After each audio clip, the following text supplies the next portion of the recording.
Pemirsa, Menteri Pemberdayaan Perempuan dan Perlindungan Anak Arifah Fauzi berharap peringatan Hari Anak Nasional tahun 2026 dapat menjadi momentum untuk memperkuat penerapan Peraturan Pemerintah Nomor 17 Tahun 2025 tentang tata kelola dan perlindungan anak di ruang digital atau PP Tunas.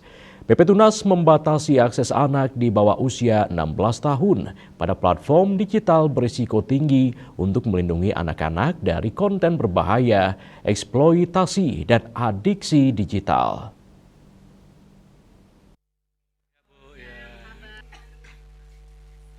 PP Tunas membatasi akses anak di bawah usia 16 tahun pada platform digital berisiko tinggi untuk melindungi anak-anak dari konten berbahaya, eksploitasi, dan adiksi digital.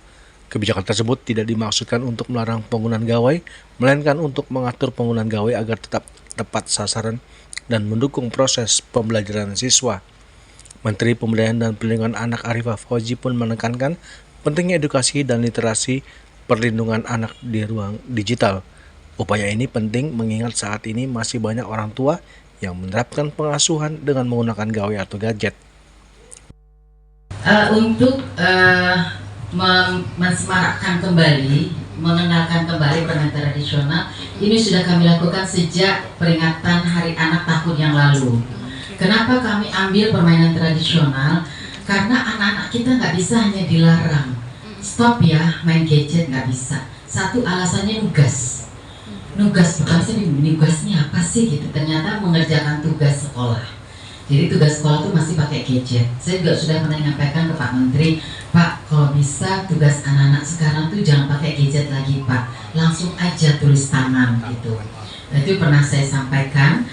Kemudian di 2025 kita juga sudah minta kepada para pimpinan daerah, mereka memberikan bantuan permainan tradisional berbasis kearifan lokal. Kalau dulu kan kita nggak punya gadget ya, dari namanya istirahat itu benar-benar ketemu dengan teman, main sepak bola, main loncat tali, main tak umpet, apapun itu, dan bertemu secara fisik. Jadi ini yang sudah kita lakukan, dan dalam peringatan Hari Anak kita juga seluruhnya menyarankan, bukan surat edaran peringatan Hari Anak. Dari Jakarta, Juli Suwata dan Ketut Sumadiasa melaporkan.